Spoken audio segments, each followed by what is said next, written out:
Assalamualaikum warahmatullahi wabarakatuh. Adik-adikku sekalian, bagaimana kabarnya? Mudah-mudahan baik-baik saja ya.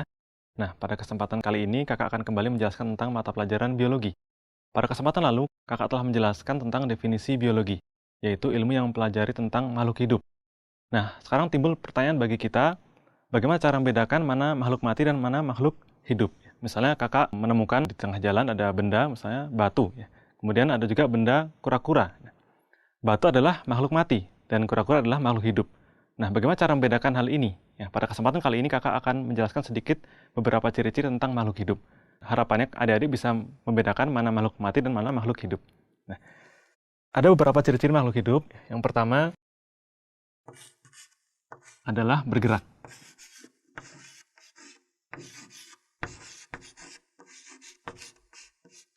Nah, salah satu ciri dari makhluk hidup adalah melakukan gerakan.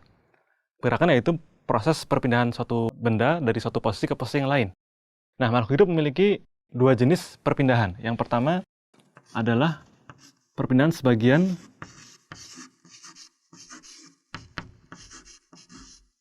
tubuh. Yang kedua, perpindahan seluruh tubuh. Nah, pergerakan sebagian tubuh ini contohnya misalnya pada tumbuhan. Misalnya adik-adik tahu tumbuhan putri malu? Nah, tumbuhan putri malu ketika disentuh, maka dia akan menutup daunnya.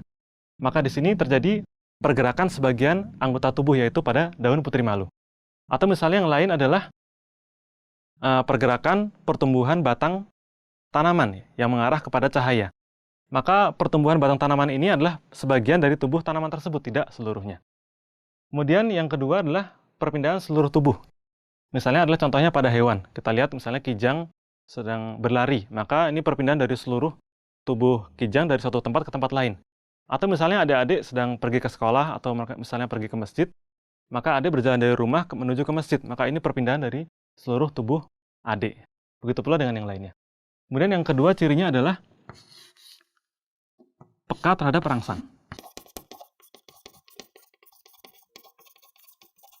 Nah, peka terhadap rangsang ini merupakan salah satu ciri dari makhluk hidup, atau yang diistilahkan dengan iritabilitas. Nama lainnya adalah iritabilitas. Nah, salah satu bukti adanya kepekaan terhadap rangsang adalah jika suatu makhluk hidup diberikan suatu respon atau rangsangan, maka akan memberikan respon tertentu. Misalnya tadi kakak mencontohkan pada contoh ciri yang pertama yaitu bergerak, ada tumbuhan putri malu. Ketika tumbuhan putri malu ini kita berikan rangsang berupa sentuhan, maka tumbuhan putri malu akan menutup. Menutupnya daun putri malu merupakan respon terhadap rangsangan berupa sentuhan. Berarti tumbuhan putri malu peka terhadap sentuhan. Atau contoh lain misalnya ada cacing. Ketika panas tiba, maka cacing akan menggeliat kepanasan. Maka cacing itu peka terhadap respon cahaya matahari. Atau misalnya juga adik-adik ketika ibu sedang bersih-bersih di rumah, kemudian debunya terbang-terbang. Dan adik menghirup debu tersebut kemudian bersin. Respon adik ketika bersin itu adalah peka terhadap rangsang debu, sehingga adik menjadi bersin. Nah, yang perlu diperhatikan ketika bersin, adik-adikku sekalian, maka Islam mengajarkan ketika bersin itu kita mengucapkan Alhamdulillah, yang memuji kepada Allah SWT. Yang merupakan ajaran Rasulullah SAW yang harus kita lakukan kalau kita mencintai beliau. Kemudian yang ketiga adalah membutuhkan makanan.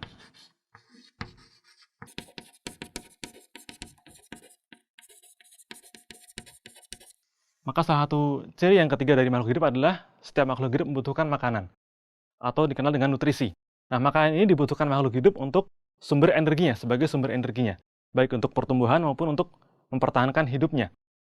Nah, berdasarkan kemampuan makhluk hidup untuk membuat makanan, maka dibagi menjadi dua. Ada yang A sebagai produsen,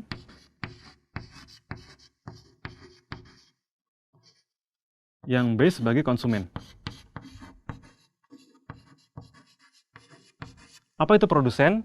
Yaitu setiap makhluk hidup yang mampu untuk membuat makanannya sendiri.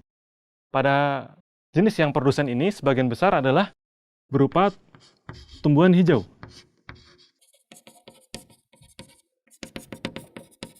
Nah, tumbuhan hijau ini mampu memproduksi makanan sendiri dengan cara fotosintesis. Apa itu fotosintesis? Yaitu proses pembuatan makanan dengan bantuan cahaya matahari. Sehingga tanaman mampu membuat makanan sendiri. Kemudian yang kedua adalah konsumen. Nah, konsumen ini adalah selain tumbuhan hijau, yaitu semua makhluk hidup selain tumbuhan hijau. Ini anggotanya sangat banyak sekali, yaitu misalnya hewan, ya, semua hewan, kemudian juga manusia, dan hewan-hewan yang lain. Nah, pada kesempatan lalu kakak telah menjelaskan mengenai rantai makanan.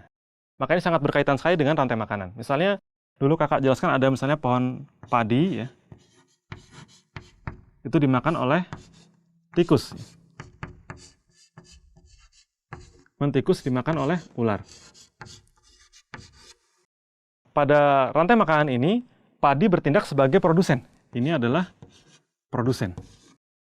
Kemudian dimakan oleh tikus. Tikus memakan padi sebagai produsen.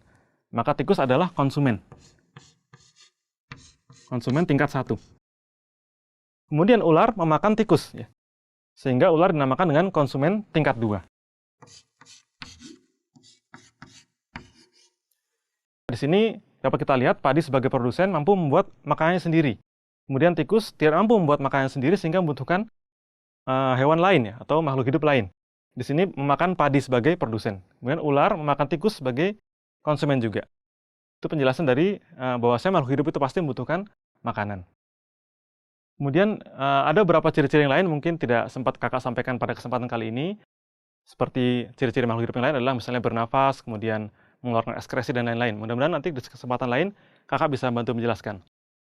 Setiap makhluk hidup itu pasti mengalami kematian, ya. Maka seorang muslim itu harus meyakini, harus mengimani bahwasanya kehidupan di dunia ini bukanlah tujuan akhir dari hidup ini, ya. Masih ada kehidupan yang lain, yaitu di akhirat yang lebih kekal dan lebih baik, ya. Maka adik-adik sekalian harus bersemangat untuk mengejar kehidupan akhirat yang lebih baik, yaitu dengan cara beribadah, dengan sholat, dengan puasa, dengan sedekah, dan lain-lain. Mudah-mudahan video kali ini ada manfaatnya bagi adik-adik sekalian. Sampai sini dulu. Wassalamualaikum warahmatullahi wabarakatuh.